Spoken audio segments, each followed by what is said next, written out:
Oh, it's cool times. Gang, gang to my cats. Sup, to all my ducks. It's your boy, the American Sniper, aka the Bradley Cooper of NFTs, and I'm with one of the OGs in the NFT space, Poopie. Poopie, what is up, man? Yeah, cool times. Thanks for having me. Thanks for having me. Of Uh, course. Glad we could find a time to get on here. The project that you're currently involved with, Doodles, has been skyrocketing. I actually ran a contest recently on my page where I asked people what their favorite blue chip project is, or the project like just they're everyone's trying to flip their way up to a goal. And I was amazed how many people said Doodles. It's so accessible. But one of the great things about it is a very loose roadmap. How much are you guys focused on under promising and then over delivering?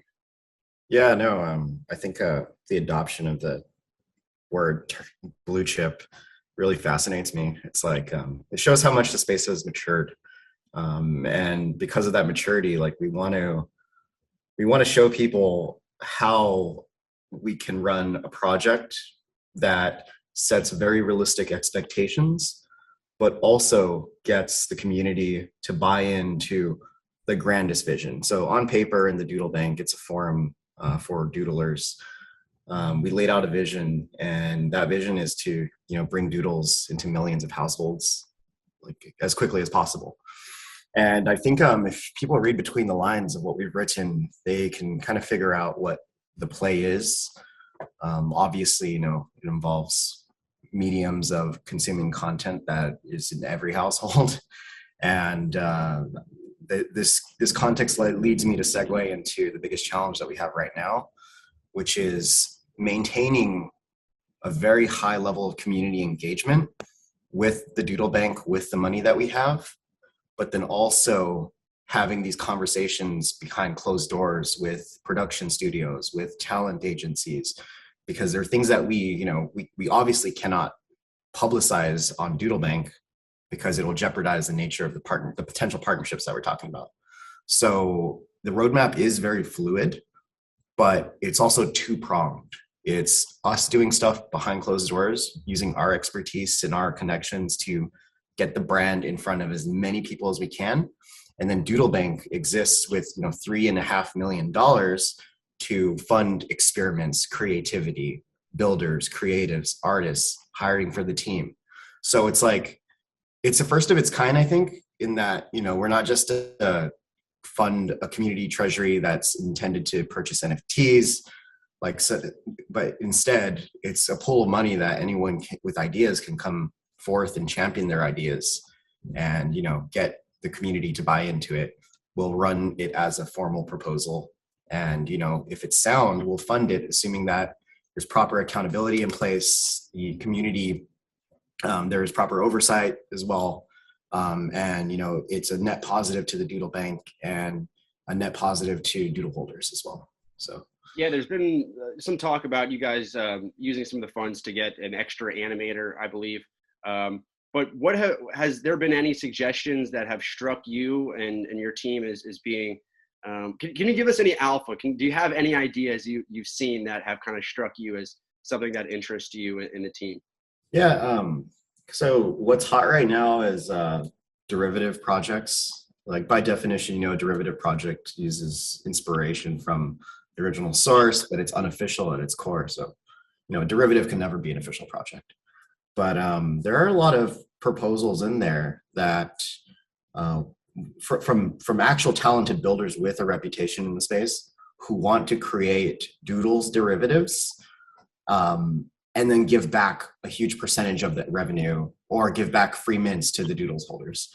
And to me, that's like, that's incredibly fascinating because it's like, here, this gives us a lot of breathing room to be able to focus on really, really incredibly big things, but also it keeps, the community engaged in receiving, seeing awesome shit come out just from being a doodles holder. So like there's a couple there that I'm supporting. One of them is Pukenza. It's like inspired by Tyler Hobbs's incredible project Fidenza. And the engineer behind it is Lex, who actually helped us with the front end of Doodles. So, these are people with reputations and track records in the space that are like trying to create derivative NFT projects that, are going to airdrop doodle holders. And it's a matter of the community farming enough dissent, making sure that idea and its principles are aligned with the Doodle Bank and the doodle holders, and really just getting it from like ideation to passing the vote to execution. So like that's the pipeline that we're dealing with. And like right now, coming off of NFT NYC, coming off of all the conversations that we've had because Doodles blew up, like we're just trying to like find people in the community who can play the role of DAO coordinator, play the role of project manager to help build this pipeline out so we can see progress going from ideation to execution. Right now, I'll be honest with you, like we have so many ideas right now. I would say 1 out of the 50 ideas in Doodle Bank is ready to implement. We need somebody to help facilitate that, because that's another problem. Like at the end of the day, we're experimenting with human coordination. How can we get a bunch of people who have something in common, they're all Doodles holders, together to create something cool out of this? And we're seeing some of the bottlenecks right now. So we want to scale up our team to be able to make that pipeline a little more fast and seamless. Yeah. And a lot of projects use the buzzword, community, but the way Doodles was built, especially the Discord, was really, really unique, and honestly got a little bit of flack on social media because of, I believe you had to have received an invite to get into Doodles. So what went into the thinking of that? And then how has that then shaped your community? Because I think it's been really special. It was met with skepticism at first, but I think what you've built is a product of how you set this whole thing up. So what has your response been? So, I mean, if anyone we are NFT people. We've been NFT people since 2017. Like our wallet addresses, everything is public. You can see it. So we've seen it all. We've seen straight up rug pulls. We've seen overhyped garbage. We've seen, legitimately overhyped projects with very little actual engagement, mostly just speculation motivations. And at the end of the day, like one day, I was just talking to Evan and Scott, and I was like, what if we just turned off like Discord invites right now? Like what we have right now, the culture that's brewing is great. We've asked everyone across all of our socials to join. Some of our best friends didn't even join. Some of my parents didn't even join. So it's like we've already made the call out. The people that are here are really fucking with us. And like, let's preserve what we have right now. 1,000 true advocates and fans, close it, and then reopen the Discord once the drop is done, so that we have people who can help spread the Doodles culture.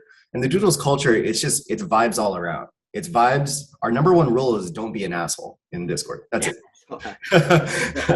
Everything else aside from that is vibes, and we had something great and we wanted to preserve it and protect it.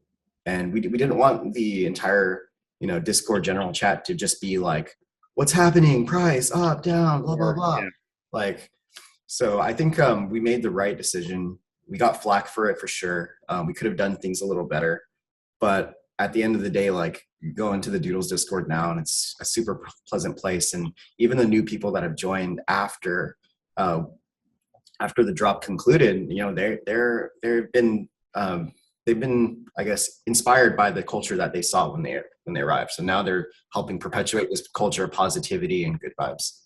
So that's because there's been so many people who've already started to create a brand for themselves with their Doodles profile pictures. I mean, there's been such a proliferation of Doodles all over social media. Even people I follow on Instagram, which isn't usually a NFT head place, but and I think that's all because of how you guys made it invite only. I remember one of the first times I started really picking up on Doodles was the news about it was only invite only. So it was almost like this great marketing campaign. It was this exclusive club. And I think that's why it's held so well. But you were talking a little bit earlier about how, you've been in this space for a long time. And I think I'd be remiss not to mention your past. You are an OG. you were involved with CryptoKitties.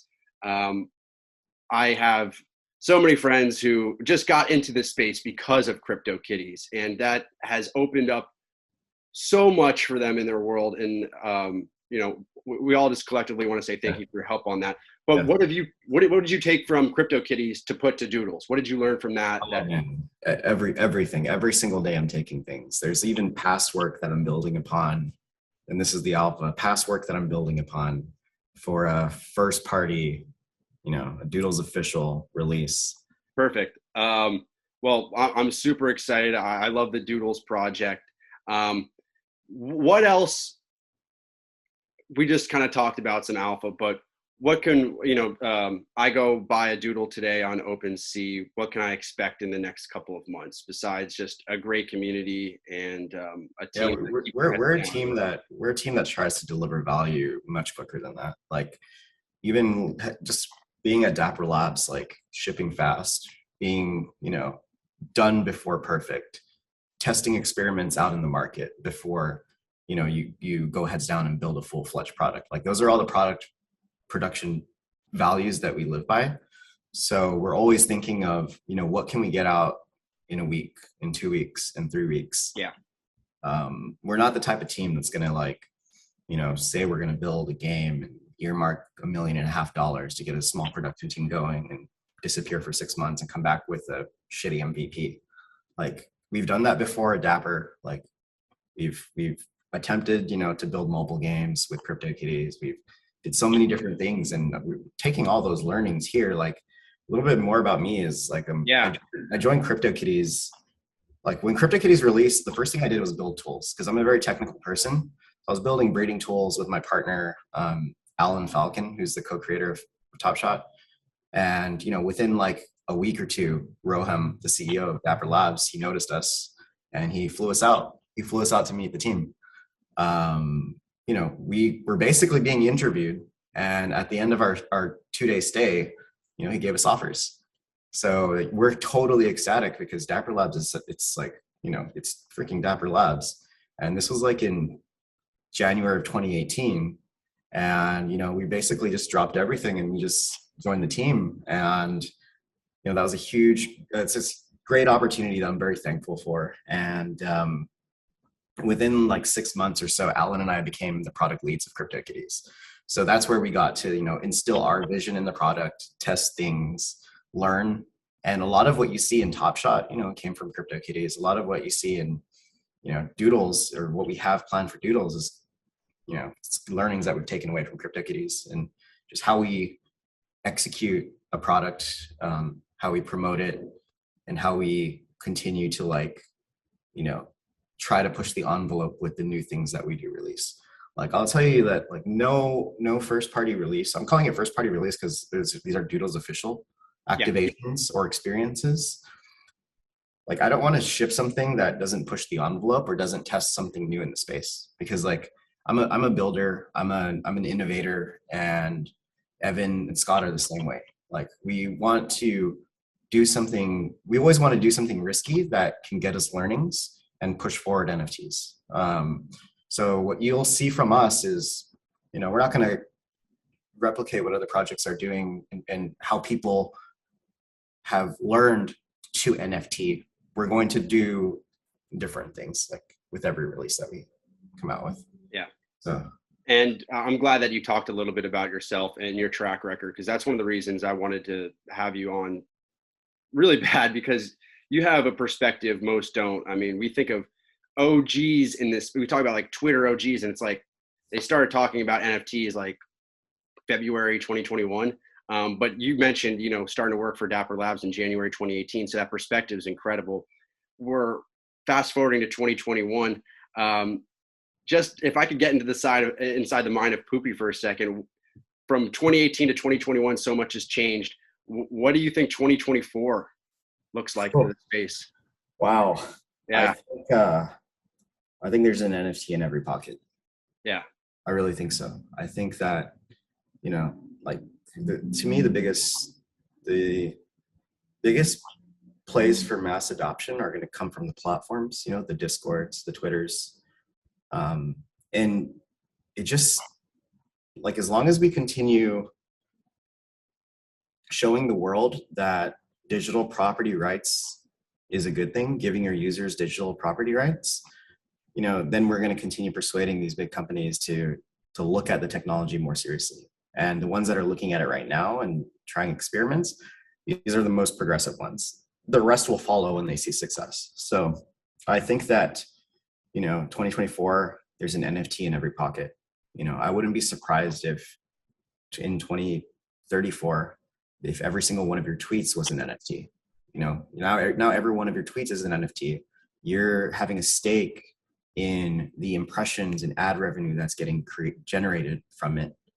You know, similar to YouTube's monetization model, but a little more, you know, decentralized in that each tweet is you know, because each tweet is yours, right? You're creating it. Like, why shouldn't it be an NFT? I mean, obviously for gas reasons right now in the current climate, but like your content does have value. As a creator, everything you do should have value. Like, because you're putting your time, your effort, your experience into it. And I feel like a shift from a shift in thinking from what the current use case of NFTs is to what the potential is, it's going to be required in order for that to be realized. Because like right now, like the use case that we see is, you know, art, collectibles, domain names, sometimes even contracts.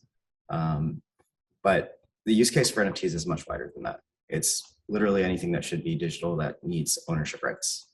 And absolutely.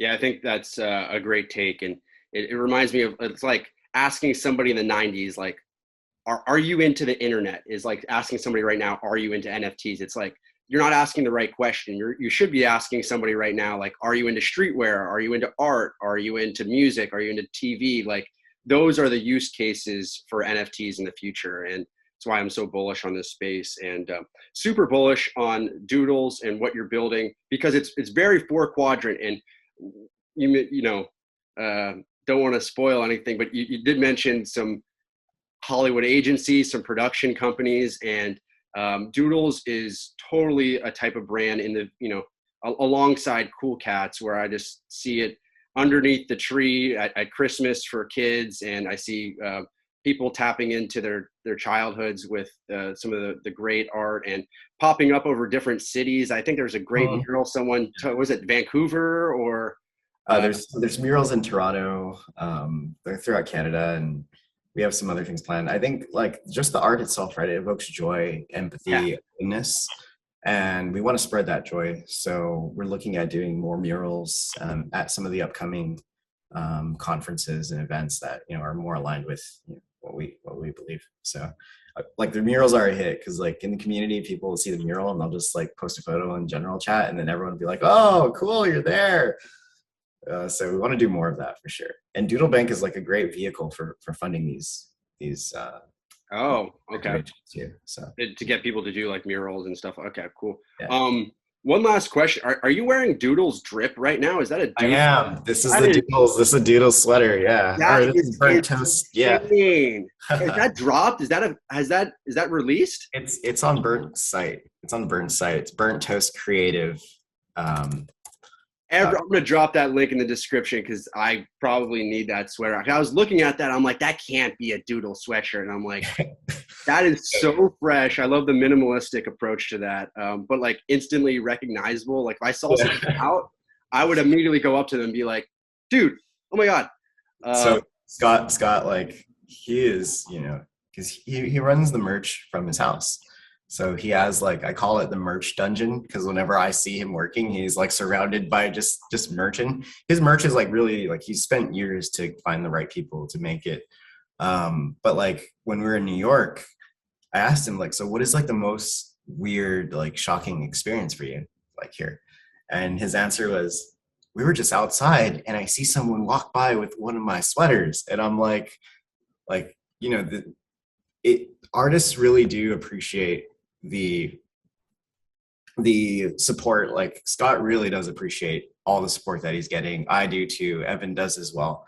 But just to be able to see people on the street, like, you know, rocking the Doodles brand, it's kind of indicative of something really special here brewing, like a new a new culture brewing. And, once we're out of the pandemic, I think it's going to be a flywheel, like in terms of how NFT culture gets created, spread, and adopted. Yeah. And you guys obviously have big plans, but again, under promising, as all great projects do. So Burnt Toast, Evan, you guys are killing it. You don't need me to tell you that. The project's held so steady. The community is great. I just know my viewers are going to be so excited. I have so many Doodles people in my Discord, and I told them I was interviewing you today, and they're like, "Oh my God." Oh man, when's the video coming out? ASAP, dude. So thank you so much. I'll drop the socials below for Poopie. He's a legend in this space. Definitely follow him. Make sure to join the Doodles Discord, as we talked about. It's an amazing community, great fam. Check out the merch too, because that's an instant cop. Like I saw the Bored Ape Rolling Stone magazine come out last week. Immediately copped that. I think the Doodles merch, that sweatshirt, is an instant cop as well. So cool. Thank you for having me. Cool times. Thanks so much, man. And I'll just leave us with a gang. Gang.